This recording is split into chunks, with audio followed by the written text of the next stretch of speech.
The ADI site at St Mary's was part of a grant to the family of Governor King that remained within the family until the Second World War.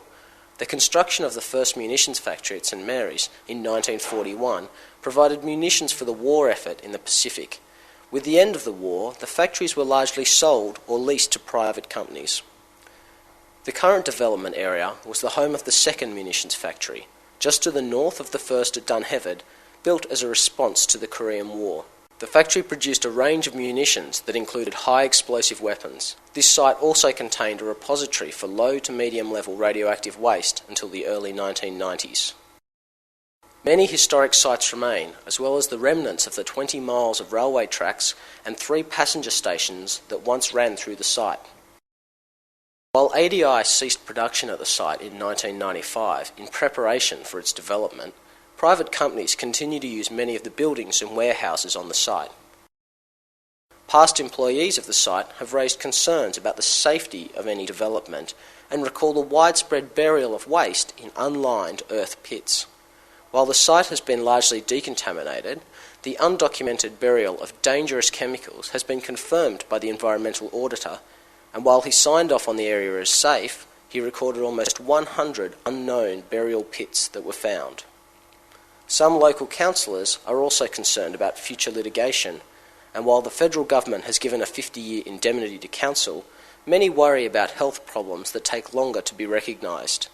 The site also contains large areas of waste from demolished buildings. No records have been given to show that these buildings were properly decontaminated prior to demolition and storage.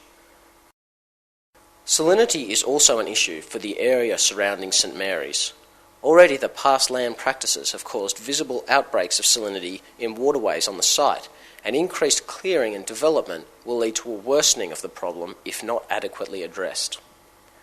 The state government has given approval to the site, and developers are hopeful that Blacktown Council will consent to the development, allowing the initial animal cull and the development of the eastern precinct to begin as early as March 2004. The 1,535-hectare Australian Defence Industry site at St Mary's is the home to the largest remaining segment of endangered Cumberland Plain woodland. Less than 6% of this ecological community remains, and much of that is in small and fragmented pockets. The high fences protecting the munitions factory from intrusion have provided an unintended sanctuary to more than 170 identified animal species, including the last free-roaming mobs of emus and eastern grey kangaroos in the Sydney Basin. The ADI site at St Mary's provides the only area in Sydney where people can go to see native macrofauna in the wild. The culling of between 2,500 and 3,000 kangaroos over the next decade to reduce numbers to a manageable level in the proposed regional park will see the populations decimated to fewer than 500 and will completely remove the western red kangaroo from the site. This issue has proved highly contentious with locals who have strong attachments to the animals. The site's numerous waterways provide extensive wetlands and floodplains which house and support many of the plant and animal species. While much of this area will be retained, plans to place millions of tonnes of fill in the central precinct have raised concerns about changes to flood patterns and the waterways themselves. The vast grasslands, predominantly in the western area, are the home to the majority of macrofauna. These open grasslands are the areas where 5,000 homes and numerous retail and industrial complexes are to be constructed.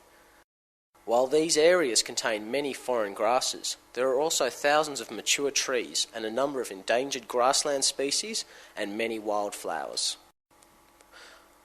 Locals in the ADI Residents Action Group have called for the whole site to be saved and are concerned the extensive regional park will suffer from weed infestation and ecological damage due to the neighbouring properties and human access.